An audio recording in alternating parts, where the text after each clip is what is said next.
अभिवादन, अभिनंदन और सुप्रभात। सभी दर्शकों का सुप्रभातम के इस नए अंक में मैं नीतीश भारद्वाज सभी का स्वागत करता हूं।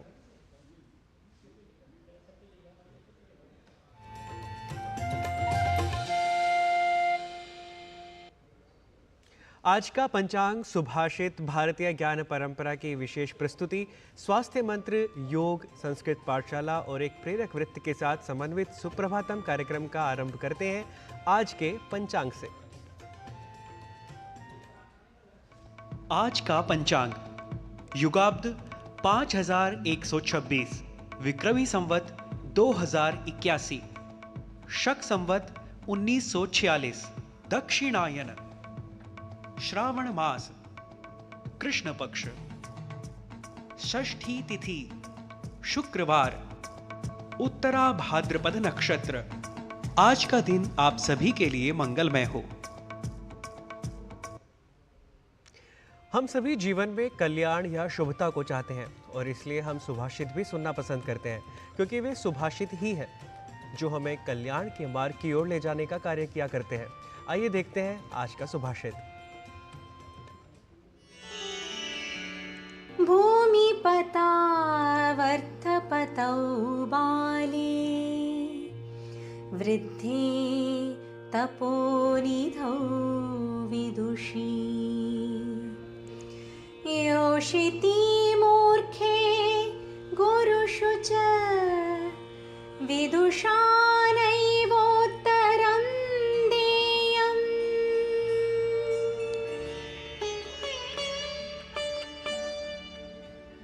राजा, धनी व्यक्ति, बालक, वृद्ध, तपस्वी, विद्वान, महिला, मूर्ख और गुरु, इन सभी को कभी भी पलटकर उत्तर नहीं देना चाहिए। One should always avoid back-talking to a king, a rich person, a child, an aged person, a sage, a woman, an ignorant, and a teacher. मित्रों, सनातन संस्कृति की आधारभूत भारतीय ज्ञान परंपरा मानव की नहीं बल्कि समस्त सृष्टि का सम्मान सिखाती है। वेद, ब्राह्मण, पुराण आदि भारतीय ग्रंथों में अनेक स्थानों पर जीव जंतु, पशुधन आदि का विस्तार से वर्णन देखने को मिलता है। संसार की रक्षा के लिए वेद और यज्ञ ये दो श्रेष्ठ उपाय बताए गए हैं और इन दोनों का संचालन पशुधन से होता है। तो आइए पशुधन के विषय में क्या कहते हैं हमारे सनातन ग्रंथ, जानने के लिए देखते हैं ये विशेष रिपोर्ट।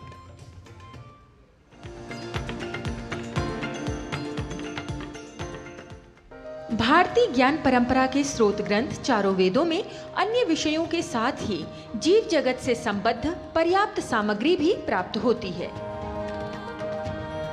वेदों में जीवों के नाम, उनका वर्गीकरण, उनके गुण, कर्म और स्वभाव, उनकी उपयोगिता आदि के विवरण के साथ ही पशुपालन, पशु संरक्षण, पशु संवर्धन और पशु चिकित्सा आदि का उल्लेख भी प्राप्त होता है।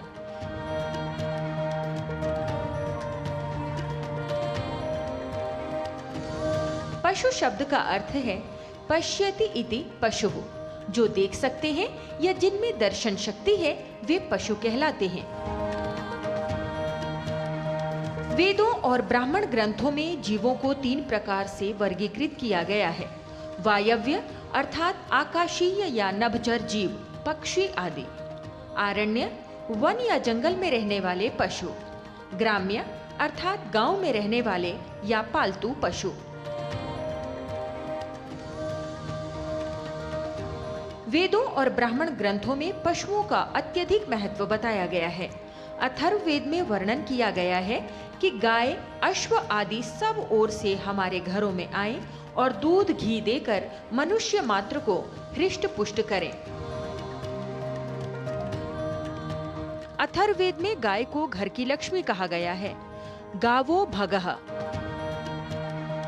शतपथ और गोपथ ब्राह्मण में पशुओं को यश, कीर्ति, वैभव और जीवन का आधार बताया गया है। पशु दूध, घी आदि के साधन हैं, अतः उन्हें घृतश्रुत कहा गया है। उभये देव मनुष्याः पशून उपजीवन्ति, क्योंकि मनुष्य और देवगण सभी पशुधन से जीवित रहते हैं।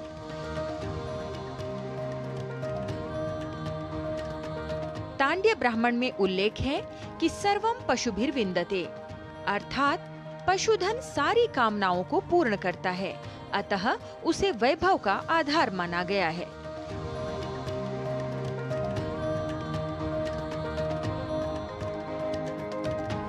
वेदों में पशुओं की उपयोगिता को दृष्टि में रखते हुए उनके संरक्षण और संवर्धन पर विशेष बल दिया गया है। यजुर्वेद में कहा गया है, अभयम नः पशुभ्यः, अर्थात ऐसी व्यवस्था होनी चाहिए कि पशु निर्भय होकर विचरण कर सकें। वेदों में दधिक्रावा, दधिक्रावन, दधिक्रा अश्व का बहुत गुणगान किया गया है और भारतीय संस्कृति में समृद्धि का प्रतीक माना गया है।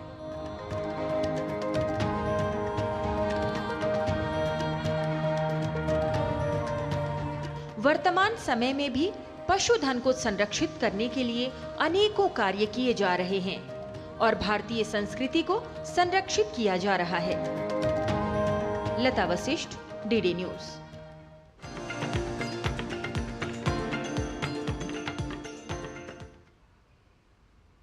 और अब समय है स्वास्थ्य मंत्री प्रभाग का। मित्रों, HAI यानी हॉस्पिटल एक्वायर्ड इन्फेक्शन का खतरा अस्पताल में रहने के दौरान हो सकता है। HAI क्या है और इससे बचाव कैसे हो सकता है, आइए देखते हैं ये विशेष रिपोर्ट।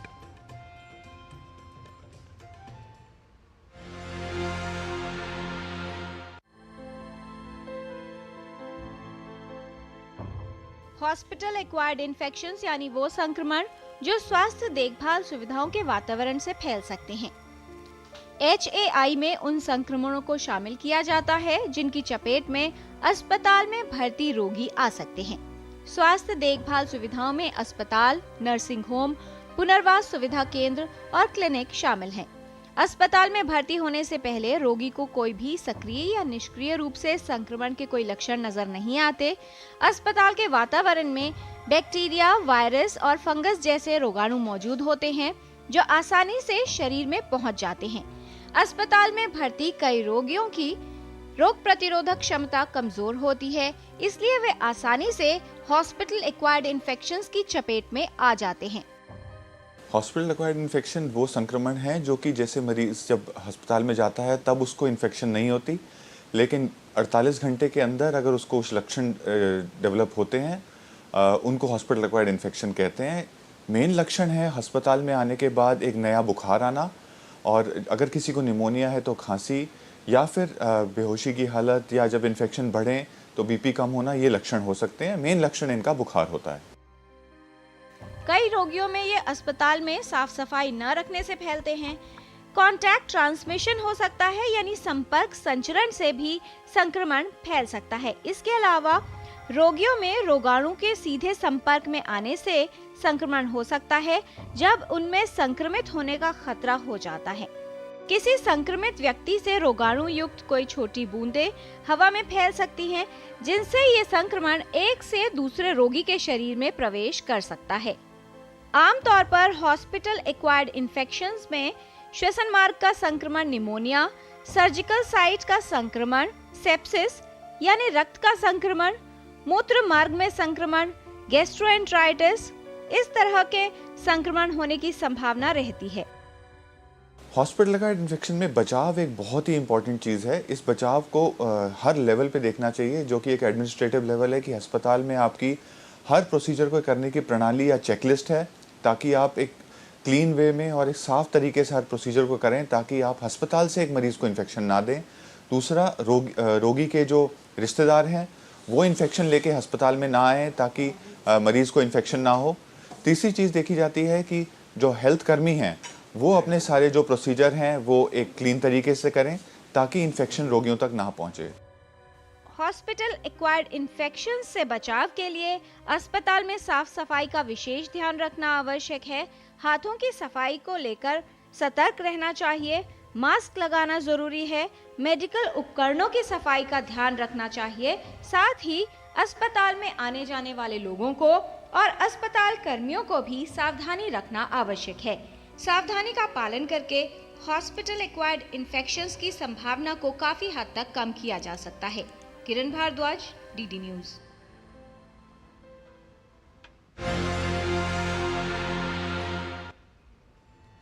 और अब समय है योग प्रभाग का। मित्रों, योग हमारे जीवन से जुड़े शारीरिक, मानसिक, आध्यात्मिक आदि सभी पहलुओं पर काम करता है। इसलिए हम सभी को अपने दैनिक जीवन में योग को अवश्य सम्मिलित करना चाहिए। तो आज जान लेते हैं रोग प्रतिरोधक क्षमता को बढ़ाने में सहायक उन योगिक क्रियाओं के बारे में।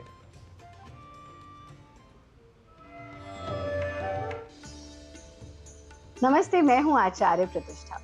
हमें जीवन में 3S चाहिए होते हैं। क्या होते हैं वो? Strength, stamina and speed. और अगर हम स्ट्रेंथ की बात करें तो महत्वपूर्ण है कि हमारी रोग प्रतिरोधक शक्ति हमारी बड़ी होनी चाहिए, यानी इम्यूनिटी बेहतर हो। तो अगर इम्यूनिटी बेहतर हो, और हम सभी ने एक बहुत ही कठिन समय पीछे महामारी का देखा, जहां हमें समझ में आया कि अगर हमारी इम्यूनिटी बेहतर है तो हमें वायरसेस, इन्फेक्शंस भी नहीं उतने आसानी से घेर सकते। इसलिए ज़रूरी है कि हम अपनी रोग प्रतिरोधक शक्ति को बढ़ाएं और अपनी स्ट्रेंथ को बढ़ाएं। तो स्ट्रेंथ एंड इम्यूनिटी के लिए एक बहुत सरल सा अभ्यास, विरेचन गति का अभ्यास। विरेचन गति यथा नाम तथा गुणा, इसका नाम ही है विरेचन यानी शुद्धि। तो जब आपके अंदर बॉडी भी प्योरीफाई होता जाएगा, मेंटल प्योरिफिकेशन भी होगा, तो आप देखेंगे कि आपको रोग कम लगेंगे। पर सर्व रोग मलाश्रय, शरीर के भीतर मल है, शरीर की सफाई अंदर से नहीं हुई है तो हमको मल ठहरता है, जिससे हमें रोग होते हैं। तो विरेचन हमारे शरीर से और मन से, दोनों से मल को निकालने का काम करता है। इसके अलग अलग स्टेप्स हैं। विरेचन गति का पहला स्टेप तो आप बहुत पॉपुलर है, आपने हमारे कार्यक्रमों के माध्यम से आपके ही चैनल पर भी देखा है, तो उसको करते हैं और फिर आगे उसके बाकी के स्टेप सीखते हैं। तो विरेचन गति के लिए हम खड़े होकर के भी कर सकते हैं, बैठ करके भी कर सकते हैं। पहला स्टेप हम आपको बैठ करके दिखा रहे हैं। हाथों को 90 डिग्री पर ले लें, यानी ऐसे नहीं रखना। कुछ लोग ऐसे ऐसे भी गलती कर लेते हैं, वो नहीं। 90 डिग्री पर रखा, सांस भरते हुए हाथ को उठाना, सांस छोड़ते हुए वापस ले आना। कैसे करेंगे?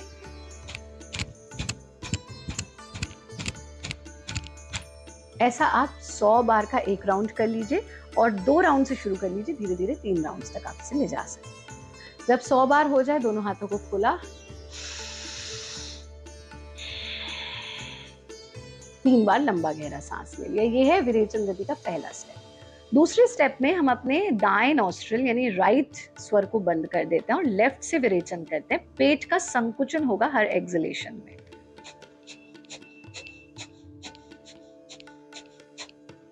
ऐसा 50 टाइम्स कीजिए। जब 50 बार ऐसा कर लें तो दाएं हाथ की तीसरी उंगली से बाएं स्वर लेफ्ट नॉस्ट्रिल को बंद करेंगे और राइट से विरेचन करेंगे।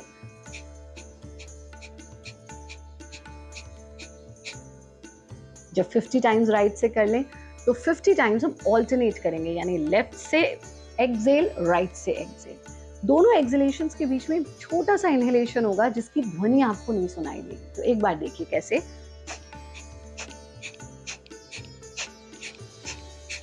ऐसा भी 50 बार कर लीजिए। शरीर को ढीला छोड़ दीजिए, 3 बार लंबा गहरा सांस लीजिए और फिर आंखों को खोल दीजिए। तो ये तो हुए विरेचन गति के चारों स्टेप्स जो आपने सीखे हैं। आपको नियमित रूप से इनका अभ्यास करना है।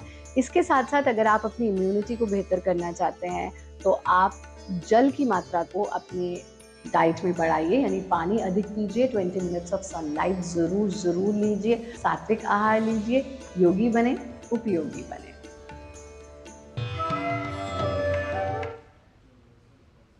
और अब समय है कार्यक्रम में एक अल्प विराम का। आप कहीं ना जाइए, देखते रहिए डीडी न्यूज़।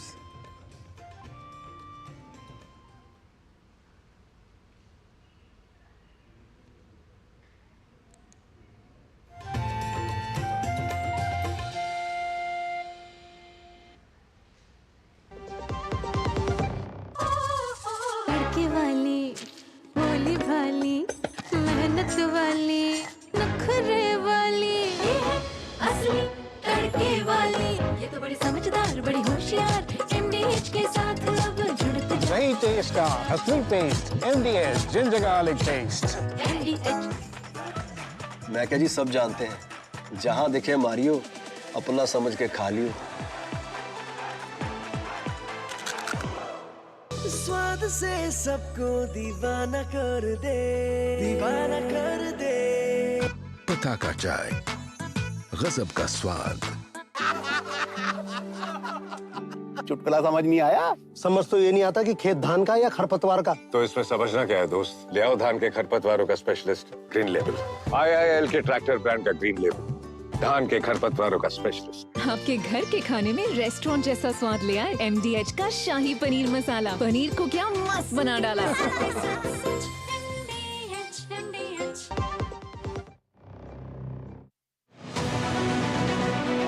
कारगिल की विजय के 25 साल पर प्रधानमंत्री नरेंद्र मोदी जाएंगे कारगिल।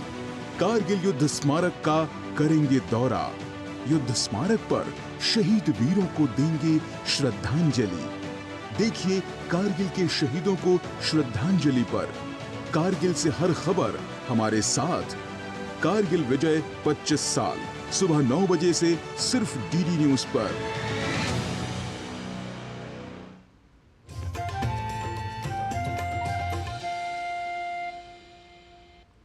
कार्यक्रम में पुनः सभी का स्वागत है। स्वास्थ्य प्रभाग के उपरांत अब समय है भाषा प्रभाग का, अर्थात संस्कृत पाठशाला का। भाषा शिक्षण की आज की कक्षा में हमारे सहयोगी क्या सिखा रहे हैं, जानने और सीखने के लिए देखते हैं संस्कृत पाठशाला प्रभाग।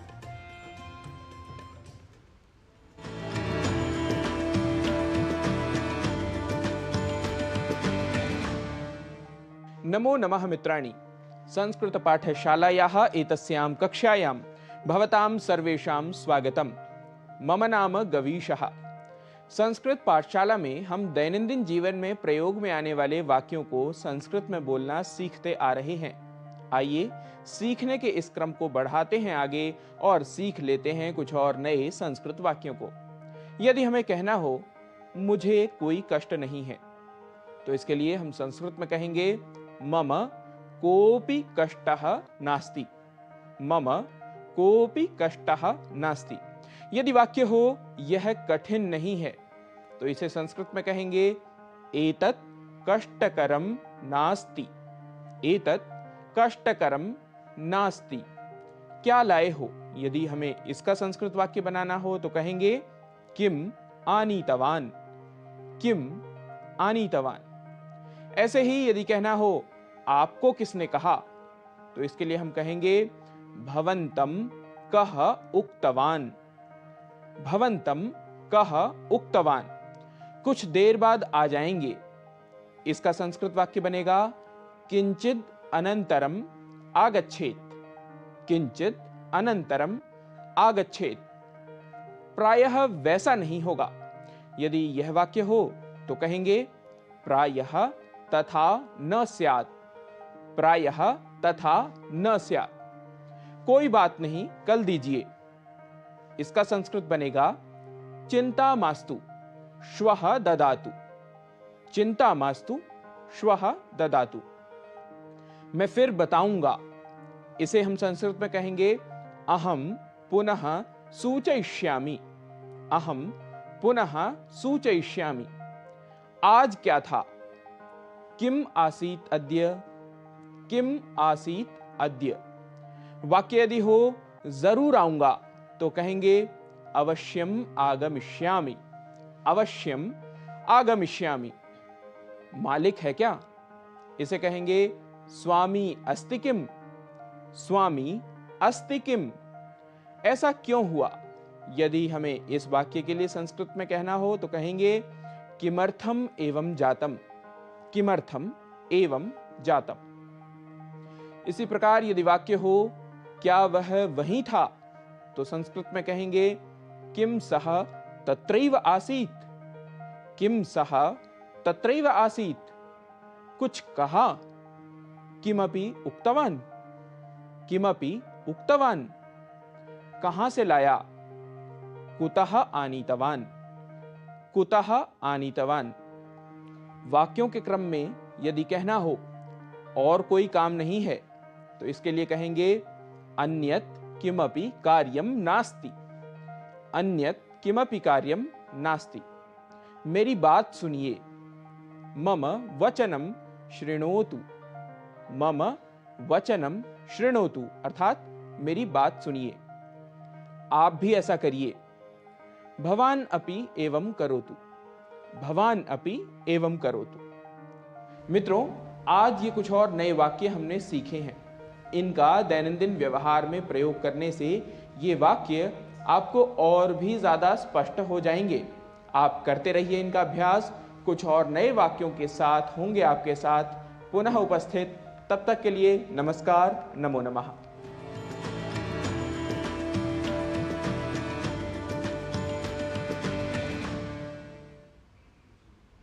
और कार्यक्रम में लेते हैं एक और विराम। आप देखते रहिए डीडी न्यूज़।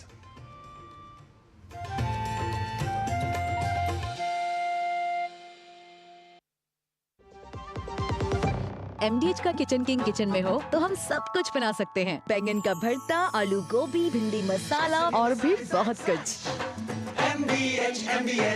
मुथूट फाइनेंस ने सदियों से आपके भरोसे को कायम रखा है और हमेशा रखेंगे। मुथूट फाइनेंस, सदियों का भरोसा हमेशा के लिए।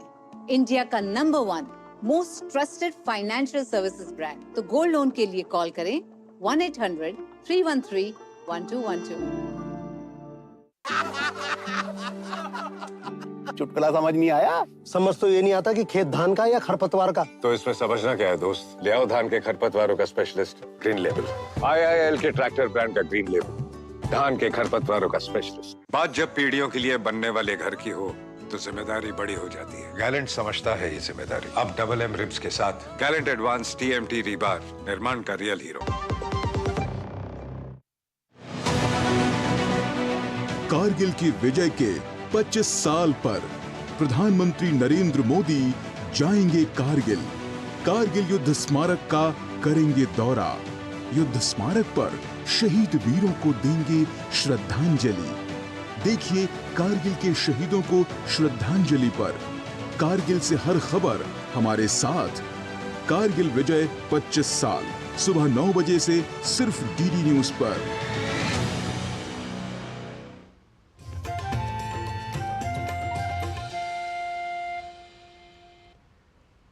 सभी दर्शकों का पुनः स्वागत है। मित्रों, कोसा सिल्क से गांव की गरीब महिलाओं की जिंदगी चमक रही है। महिलाएं साड़ी बुनकर अच्छी कमाई भी कर रही हैं और हथकरघा उद्योग के माध्यम से भी लोगों को घर बैठे रोजगार मिल रहा है। इससे 70 परिवारों के लोगों को प्रत्यक्ष अप्रत्यक्ष रूप से रोजगार मिल रहा है और बदलती तस्वीर, विरासत और आधुनिकता का अनूठा संगम देखने को मिल रहा है। आइए देखते हैं ये विशेष रिपोर्ट। मिलिए छत्तीसगढ़ के जांजगीर चांपा जिले की महिला बुनकरों से, जो सफर तय कर रही हैं लोकल टू ग्लोबल का। ये महिलाएं कोसा सिल्क को नए नए रूप और अंदाज में लोगों से इंट्रोड्यूस करा रही हैं। हथकरघे पर धागा बुनती ये महिलाएं विरासत और आधुनिकता का संगम प्रस्तुत कर रही हैं, जो लोगों को खूब पसंद आ रहा है। यहाँ प्रतिमाह लाखों मीटर सूती कपड़ा तैयार किया जा रहा है। ये कपड़ा न केवल दूसरे राज्यों में बल्कि विदेशों में भी खूब पसंद किया जा रहा है। ये अच्छी आमदनी का नतीजा है कि स्वयं अपनी मेहनत व लगन से ये क्षेत्र उन्नति के आयाम गढ़ रहा है। हम यहाँ कई साल से काम कर रहे हैं। यहाँ 45 से 70 महिलाएं काम करती हैं। अच्छी कमाई हो रही है, कारोबार अच्छा चल रहा है। हम चाहते हैं कि बुनकर महिलाओं के उत्थान के लिए प्रयास किए जाएं। ये देखिए सिवनी चांपा में किस प्रकार 70 महिलाओं ने खुद के पैसे को जमा करके बुनाई के लिए नवीन भवन का निर्माण कराया है। इससे पहले 1 दशक से बुनकर समिति के सदस्य बदहाल भवन में धागा बुनने का काम करते थे। कई बार शासन से भवन की मांग की गई, लेकिन जिम्मेदारों ने ध्यान नहीं दिया, तो इन लोगों ने खुद के पैसे जमा कर 14 लाख रुपए में भवन तैयार कर लिया।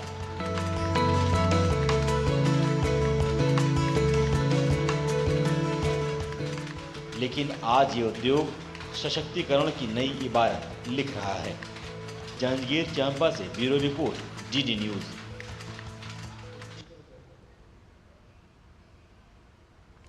और हमारे विशेष कार्यक्रम सुप्रभातम की इस विशेष प्रस्तुति में आज के लिए बस इतना ही। कल फिर सुप्रभातम की नई प्रस्तुतियों को लेकर हम होंगे उपस्थित। इसी के साथ मुझे और मेरी टीम को दीजिए अनुमति। नमस्कार।